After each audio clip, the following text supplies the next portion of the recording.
Scott has probably one of the most unique stories of any individual person in our scene, is in terms of his career and how he went about it. I mean, the main points that come to my mind are, first of all, Scott started Stick Figure recording all the music on his own, put it up on the internet, people took notice of it, and basically he quietly lived out a dream lifestyle for all of his early 20s, where his albums sold tens of thousands of copies, and he traveled the world on the royalties, like literally achieving what many artists would think of as the ultimate dream that maybe they would someday retire to. As recently as 2012, Scott was just at California Roots Music Festival putting up his own flyers for his album Burial Ground, that he again recorded every single instrument on, mixed himself, produced himself. And you know, fast forward a year or 2 years later, Scott's playing the main stage of the event on a ridiculous time slot in front of probably 10,000 people. And that's all happened on literally the quality of his music as a producer. You know, I think what's happened since Burial Ground has come out and since Scott went on his very first tour hasn't actually happened to very many independent artists in our entire genre, probably with the exception of Revolution. Nobody else has ever gone out, done a support tour, returned to similar markets as a headliner, sold out venues literally around the entire country.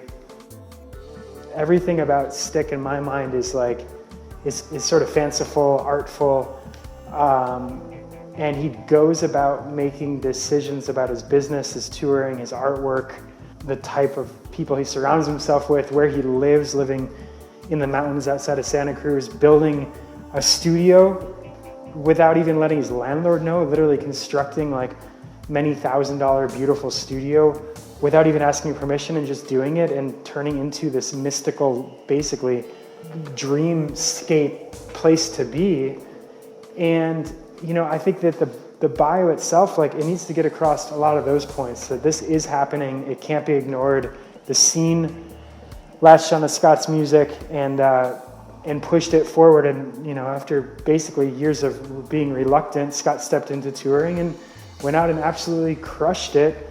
And he's gonna release Set in Stone, which is already #1 on iTunes and pre-orders.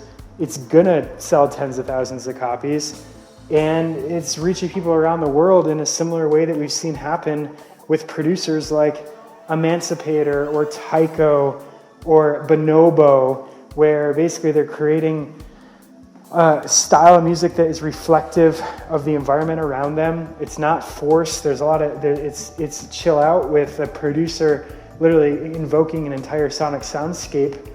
What Scott has done is he's done that to reggae fundamentals, you know, thick rhythms, a lot of bass and drum interplay with like tasteful dubs and delays on his vocals, that whether you're in a yoga studio or you're at a reggae festival or you're in a New York City subway, like, you can listen to his music and there's a certain sonic identity that it brings you to.